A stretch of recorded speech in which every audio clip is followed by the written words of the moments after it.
Hi, everyone, and welcome to this episode of Consulting with Authority. I am especially excited to be talking to someone that I just met not that long ago. A lot of times my interviews are people that I've known for many years, but as soon as I had my first conversation with Holly, who you'll meet briefly, I knew that if she was willing, I had to have her on Consulting with Authority. So Holly, thank you so much for being here. And I just want to give everybody kind of an overview of who you are and what you do, and then we'll hop right into it. Okay. Holly Green guides leaders and their organizations in achieving greater success by teaching them to leverage their brain in their brains of others. As an experienced business leader and behavioral scientist, she has experience working in and leading organizations as well as supporting elite performers. And she's literally helped hundreds of organizations become even more successful. Holly, knowing a little bit about your background and where you come from and who you've worked with and the kinds of results that you are able to get with your clients, I'm especially humbled to have you on Consulting with Authority and just appreciate you carving out some time for the interview today. Well, thank you so much for having me. It's great Absolutely. to be here. Good. Let's start at the beginning. You know, we don't need every little detail, of course, but tell us a little about your trajectory in your career and how you got to where you are, because I've always found that knowing the origin story is always fascinating and something that we can all learn from. Sure. Well, I originally went to college for public relations, but quickly kind of abandoned that notion and took a very circuitous route to do a lot of different things in my career. Everything from kind of HR roles to sales to general management to I think my parents just thought I couldn't keep a job early on in particular. I was very, very lucky that I worked for some incredible companies. Early on, I worked for Deloitte & Touche and then AT&T and Dell Computer and the Coca-Cola Company. So had some great experiences, great training, worked around amazing people, got to travel the world and just really do a lot of very interesting kind of projects and work. So that all came together. I moved out to San Diego eventually to run the Ken Blanchard companies and led that organization, almost doubled our revenues and helped to really build a solid foundation there. And then, of course, we had 9/11. So that wiped out that sector for a period of several years. And I realized not long after that I had worked with these amazing people who I stayed in touch with. And I think that is one secret magic tip that I would encourage everyone to do. Really work hard to stay in touch with people, to constantly share things with them that they might be interested in, to support them in wherever they're at, and to always acknowledge and respond to any of those emails or requests or opportunities, you know, just to help people. And I maintained kind of a database, you know, at that point, I don't know, it was probably all handwritten in a little spiral notebook, but, you know, I really did work hard to stay in touch with people. And at some point, you know, I just had people who had moved on to become leaders of different organizations, presidents of different companies. They would call and say, listen, is there any way you can take vacation and come help us just for a week with this or that? And I recognized that that's what I got excited about. That's what gave me energy. That's why I wanted to get up in the morning versus kind of going into a more traditional 9-to-5 job at at a large organization that wasn't really that interested in changing or shifting. So despite the fact that I said I would never, ever, ever be really an entrepreneur, I became one. I think that's true for a lot of us. Yeah. Yeah. So, you know, it was, like I said, very circuitous and certainly not planned. And if you had told me 20 years ago, this is what I would be doing, I would have laughed you out of the room. You know, thank you for sharing. And obviously, I think some folks grow up and they say, I'm going to own my own business. I'm going to be an entrepreneur, and they follow that path and it's great. But I've always been a business owner, but I've done a lot of different things in my career. And I find, you know, there's not one way, right? There's not one path, but I can only assume that your varied background, all the different types of organizations that you work for, the different positions that you had, your different varied focuses have, I guess it's true for everybody, right? Our own stories create something different and special about us. And we just have to be willing to share that story out into the marketplace and find ways that what we know, our expertise and skill, brings value to the market. Right. I've always thought, and I've had a lot of others tell me this, that my expertise or, you know, my real magic is taking theory and what I see in a variety of sectors and organizations and turning that into application that makes sense, that really adds value. And that is what I love to do and what I've spent the last really 20 years focused on doing. That's great. That's great. And I made a note so I can come back to it because I want to dive into that because I think so many of my clients, but also consultants in general or advisors, et cetera, there's plenty of theory out there in the marketplace. Mm-hmm. The question is, how do you implement and what does that look like? And that transformation from here's a great idea to let's get the results that idea is capable of is, sometimes just a big black box. It's a hard code to crack. Exactly. I want to learn a little bit more about when you started your business and maybe, when you started your business and then as your business started to mature, one of the questions that I get consistently, and I suspect it's one that you get as well from other advisors and consultants is how can we grow? How can we scale? How can we be more efficient with our time? How can we expand our capacity? How can we get in front of more of the right types of prospects we want to serve? So I know because you've been doing what you've been doing for a while and you've had such a career in the past, you've probably got some cool business development ideas. But regardless, I'd love to pick your brain on how did you get started? How did you get your first few clients? And then in terms of growing your business today, what does your marketing mix look like? Well, those are great questions. And I wish I had been much more intentional, although it worked out well. Yeah. So all of my initial clients, I would say at least the first 5 years came from people I had worked with or that had worked for me or that I had worked for previously. Mm-hmm. So maintaining those relationships, again, maintaining connections, just every now and then picking up the phone or sending on an article or doing something that, I knew that person would be interested in, it would be helpful to them, et cetera. It was what I call an incoming sales model. The phone would ring, I would answer, and I would do the work. So, and quite frankly, the vast majority of our business today is still that. It is incoming business, it is referral business. It also is today more we have shifted to, of course, we do marketing. We're on social media. Sure. I write a lot. We do a newsletter every single month that goes out to about 15,000 people. Just to stay on people's radar, to remind them of a few things we do, but always focused on adding value. Mm-hmm. I give a lot away, we give away a lot of tools. Our website's filled with a lot of free resources. I'm more than happy to share with people. One of the things I also do, we do about 30% of our revenue stream is keynote speaking. Okay. And we always do a follow-up series. So we do 12 weeks following a keynote once a week with an additional tool or tip or a template. I find so many people just go in and think that in the moment they're going to capture all of this wonderful business as if there's not a lot competing for people's time and attention. Distractions are greater than they've ever been. So we really do, I would say, working hard to stay on people's radar in a way that's helpful, not intrusive. Yep. And I'm very sensitive to that. We don't do a lot of buy now. In fact, we've probably done 2 of those in 20 years and really didn't feel like that was the right approach for us. Yeah. So I don't use a lot of the traditional marketing, scarcity techniques or, time limitation techniques, et cetera. I really use relationships, quality of work, and referrals. That is what our business is built on. That's hard in a sense because it's more incoming. So it's a little less predictable as far as a revenue stream, but it has worked for us. And I think that is because I do have a database of 15,000 people that all know me, have seen me. I have, we don't buy lists or that's all been developed by double opt-in kind of thing. So that has been our approach. It's certainly not the only approach. It's not the right approach. It's just the one that happens to have worked for us. No, exactly. And that's why I love having these conversations with, a variety of different consultants because everybody's got a different approach to, similar problems.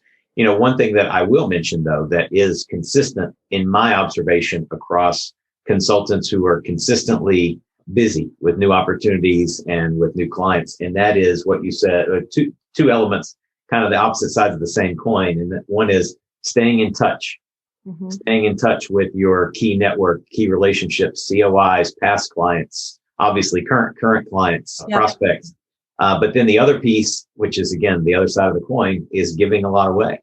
Yeah. Right? Being willing to not just say, hey, if you want this, then you've got to jump through all these hoops. Right. But if you want this, here it is. Take a look. And if we can help you implement that, or if we can help you further that integration into your business or whatever it may be, then let's have a conversation. Exactly. I think that's really, really important. It's the theory of sowing and reaping, right? Yep. And the more seeds that we can plant consistently into the world, into the right people, those are going to sprout. And what you're talking about is cultivation, right? Yes. Just continually cultivating that garden of opportunity. I love it. Yep. That's excellent. And I also love your note too, tactically, about you do after a keynote, because I've had the same experience where I'll go in and do a presentation or a workshop, and that's great and it's well received, but behavioral change is not something that usually in mass, right? It usually doesn't happen over a 1 or 3 hour or even a day long period of time.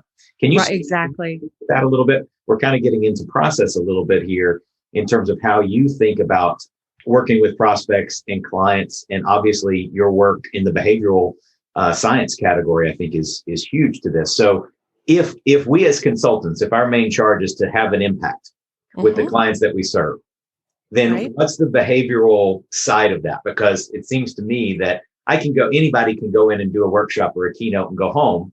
And there was no question, there was some value delivered. Sure. Maybe enough, but probably not enough to get the result that is really desired. So I'll be quiet and let you speak to that. Okay. Well, it really has to do with how neural pathways get created in our brain and how our brain really works, instead of pretending as if we're logical, rational creatures, which we're clearly not. I often tell clients, Peter Drucker obviously never went to an actual meeting because people just don't behave that way. We're just not rational. We don't show up prepared. And, everyone knows exactly what's on the agenda and the decision-making process, et cetera. So I'm always a big believer in let's work with how humans really work. Let's work with how the brain really works. And the way that we create neural pathways is through thinking and doing. So the doing becomes very, very important. Good intentions are crap, basically. And so how do we get the practice in? How do we, you can talk about something, and I often do this with audiences where I'll share a technique and everybody's nodding their head. Oh yeah, of course I do that. Yeah. Well, and then we'll do something to prove that, no, you don't actually do that you understand it logically. You should do it, but no, we don't actually do it. Right? Our intentions and our actions are often very dramatically different. So that practicing is really important in even little small ways as much as possible. The professional nagging is to, more deeply embed traveling down those same pathways, because the thicker the pathway gets in our brain, the thicker the myelin wiring, the more likely we are to do it again. That's what creates habits. That's why we continue to do things that don't even work for us, but they're familiar.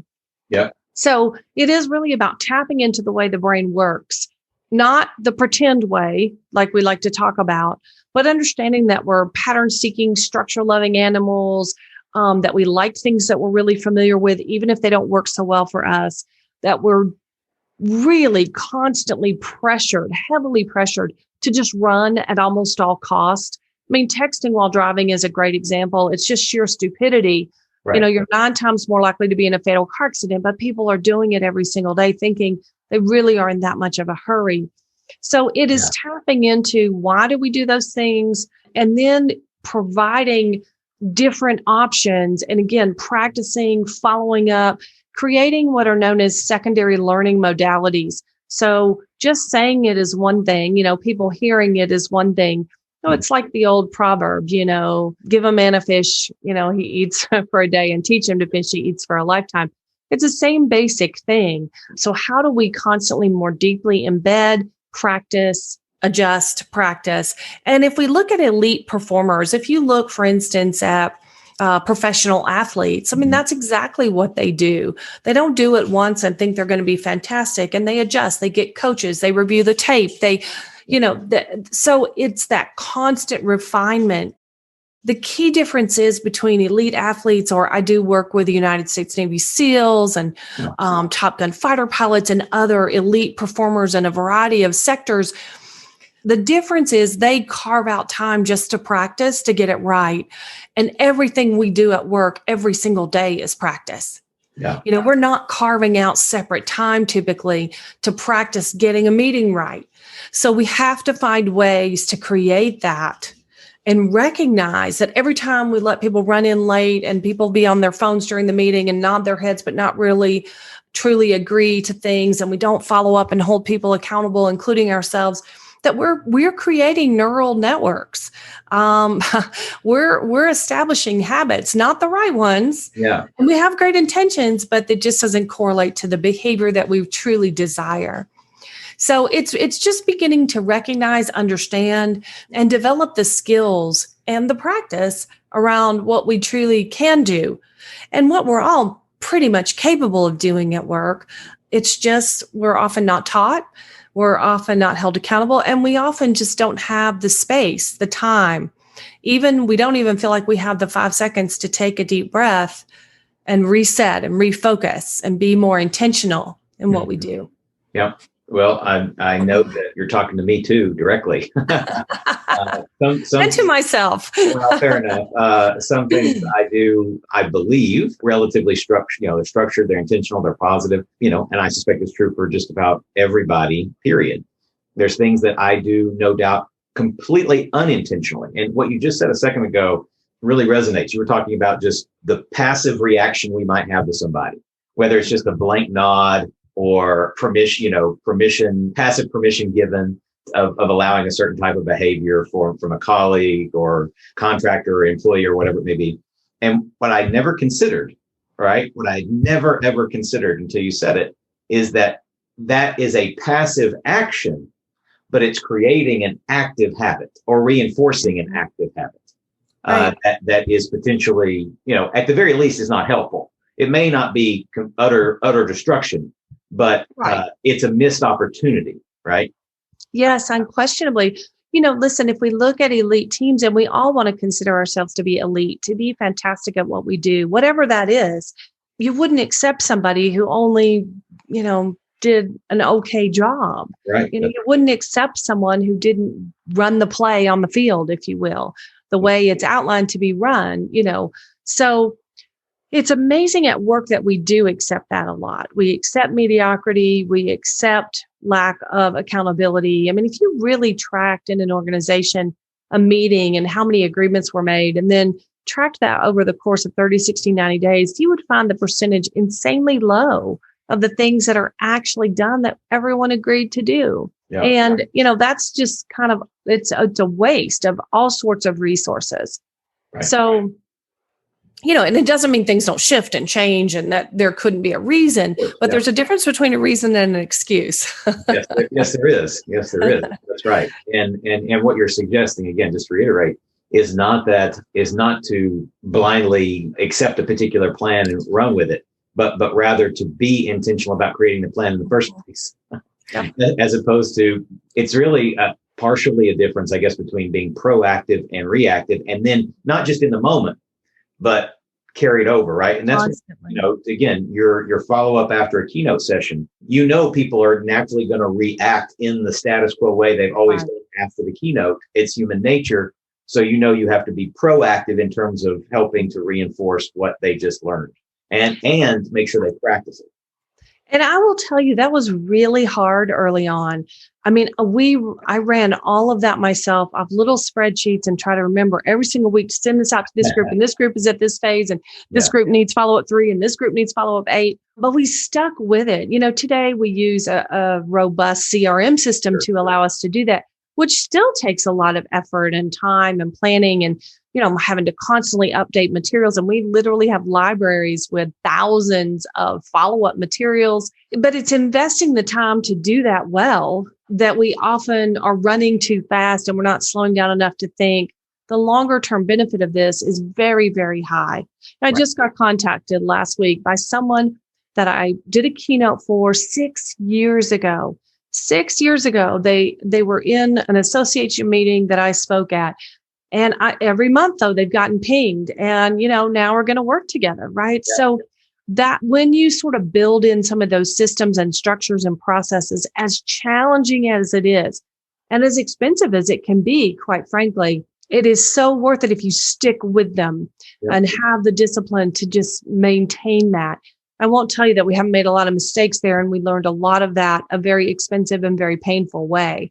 Sure. But, but today it serves us very well. That's excellent. I want to go into something you said earlier because, and then tie this to something I know that you're working on. You talked about taking theory and turning it into application as sort of one of your superpowers or your sort of your magic touch.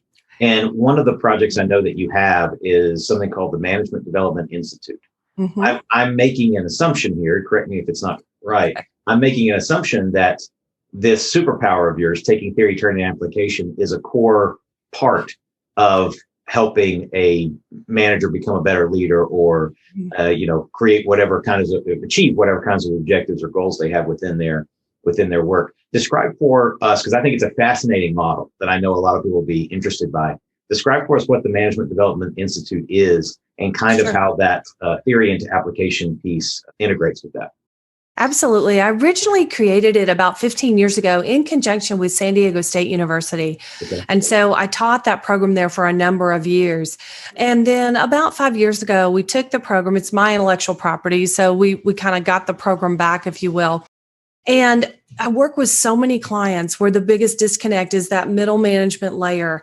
The executives are crystal clear. They believe they've cascaded effectively, but it never really gets down to frontline employees. And it doesn't really embed itself into ways of working and ways of thinking day to day. Mm-hmm. So we took all of the material we had and said, if we could create a curriculum that goes over the course of 1 year to build truly elite managers, what does that look like? What are the behaviors of that? What are the behavioral indicators? What would we see people doing and hear them saying?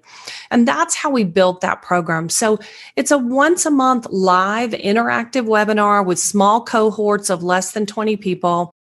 And it's a defined curriculum that gets customized. I run it for several companies as well as kind of their internal university. So that obviously those are customized.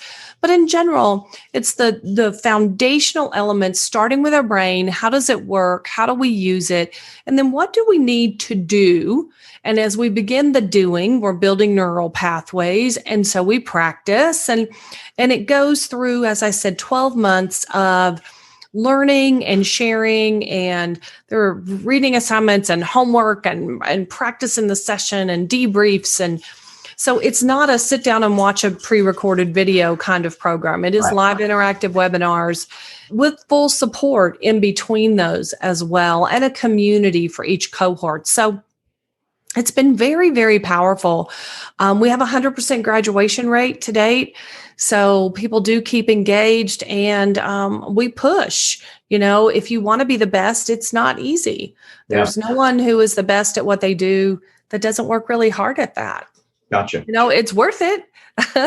Right. But it takes and we even start out with an exercise around what is your legacy? Because if you can get clear on what's really most important to you, that's going to help propel you to invest the time and the energy on those days where you feel like, oh, there's no way.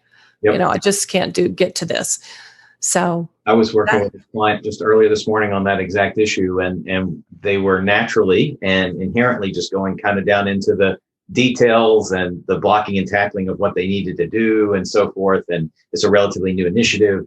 And so I said, okay, that's great. And that's really, really important. But let's take a step back, because soon enough, that blocking and tackling, because you're making changes, you have challenges, that's going to start to create a lot of resistance. You're going to start to have resistance. You got to be able to overcome that resistance. So why are we doing this? Right. And getting back to what you're describing as legacy, what's the true motivator behind the work? So one of the things I really liked about this model, speak to, because we've got other consultants and so forth on here listening to this. You had talked about other consultants potentially bringing in the Management Development Institute into their clients or for associations they're a part of. Describe in general terms what that looks like, because that's a really fascinating way that I think I'm certainly considering it a way to increase my own capacity, but also bring new value and new capability to my existing clients or future clients. Sure. Well, we can certainly white label the program. The platform that we use is we're able to do that.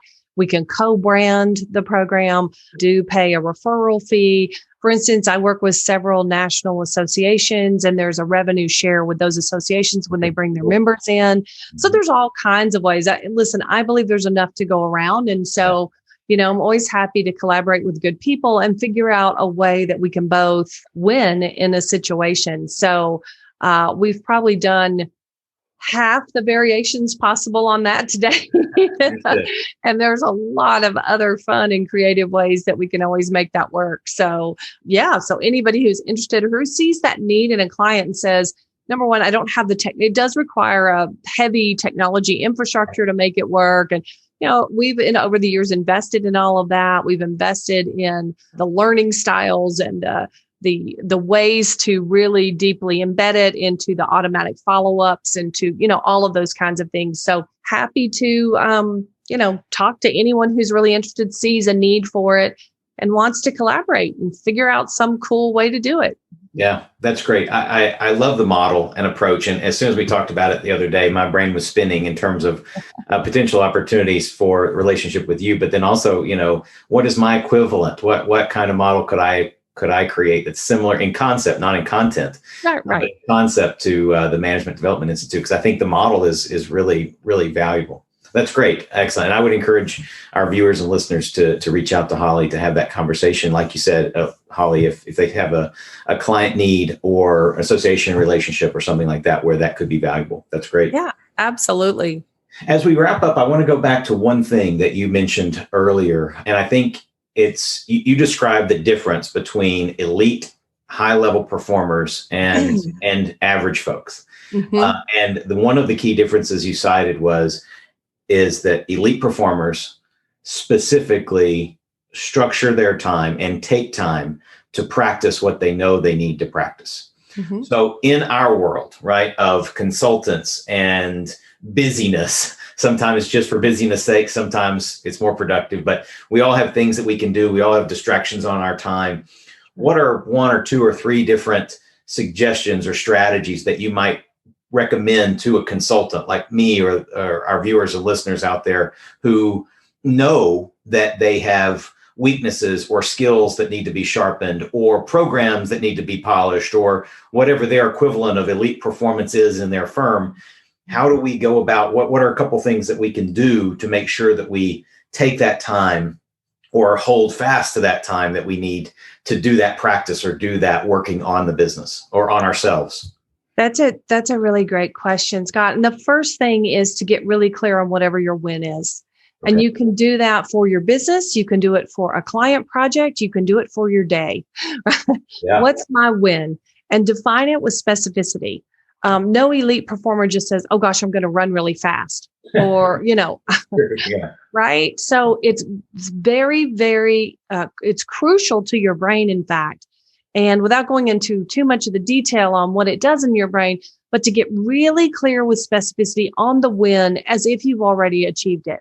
And that's a very important thing to think about. So we call it presumptive language, as if there's no question you will achieve it, and future active past tense. So define your win as if you're already there in the active past tense. What did what was implemented, executed, achieved, accomplished, etc.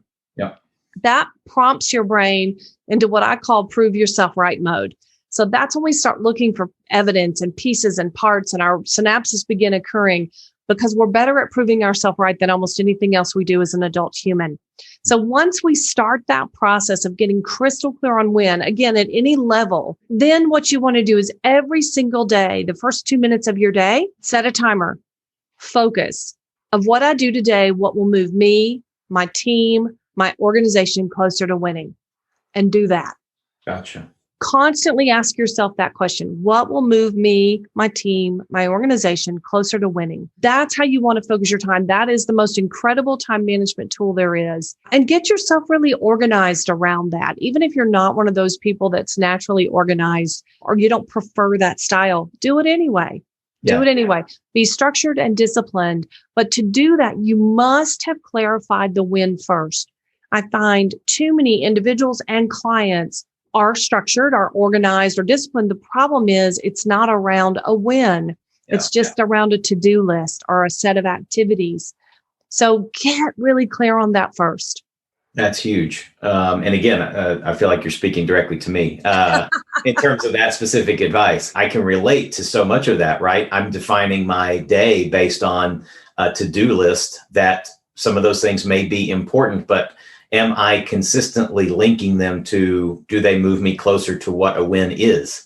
And then the bigger question is, do I know what a win is? I think I do, but I'm not actively asking myself on a daily basis that question of, are these things on my to-do list that are urgent and important by my perception, truly the thing that's going to be the best use of my time, my effort, my resources, et cetera.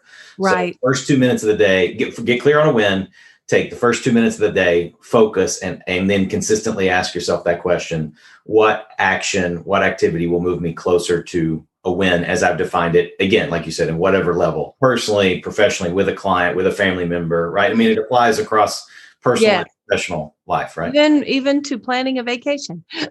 Okay, yeah, I'm sure it would. It really does. That makes sense. Mm-hmm. Holly, this has been a delight and a pleasure. Thank you so much for your time today. I've got a couple of pages of notes just from our conversation here, and I know that everybody took away a lot of value. I want to especially thank you too, Holly, for kindly sending me a copy of your book, Using Your Brain to Win. After our first conversation, just a couple of days later, I get this package in the mail with this book and a very nice handwritten note. And again, talk about someone who practices what they preach. And we didn't even really know each other. We had just met each other, I think, online somehow or through someone else. And at any rate, I really appreciate that. And I would encourage everybody to pick up, Holly has a bunch of books, but I would encourage everybody to pick up a copy of this one. I have read through it and have learned a ton. So, Holly, if someone wants to get in touch with you or learn more about the human factor, your business, potentially talk with you about the Management Development Institute and how that might work for their clients or people that they know, what's the best way for them to contact you or your company? Sure. So I think there's two pretty simple methods. Go to our website, thehumanfactor.biz, or you can send me an email directly, Holly, HOLLY, at thehumanfactor.biz.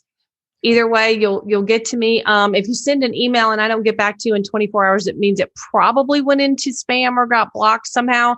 So keep trying. The website doesn't get blocked, so that often is a good backup, because I do work really hard to be very responsive. So and I'm happy to connect with anyone, and whatever I can do to support others and being even more successful, that's my mission. So. Well, you certainly are executing that with me, and I really appreciate it. It's been great getting to know you, and I will look forward staying in touch over the many months and years to come. So wishing you the best, Holly. Thank you again for your time. And with that, everybody, I wish you all the best of success. Until next time, this is Consulting with Authority with Scott Cantrell. Thank you, Holly Green. Thank you. Thank you for listening. I hope you got a ton of value out of this episode. And before we go, I want to thank the sponsor of our show, Smart Solutions Media. Smart Solutions Media empowers business owners, consultants, and other independent professionals to easily attract better prospects and transform them into long-term clients. If you're a B2B consultant or service professional and would like to start filling your pipeline with better quality prospects, visit us on the web at smartsolutionsmedia.com to learn more about what we can do to help you. Be sure to complete the short 2-minute accelerated growth scorecard you can find on the website, and you'll receive a complimentary strategy session where we'll give you specific insights and recommendations to help you attract high-value clients. Until next time, make sure you are consulting with authority.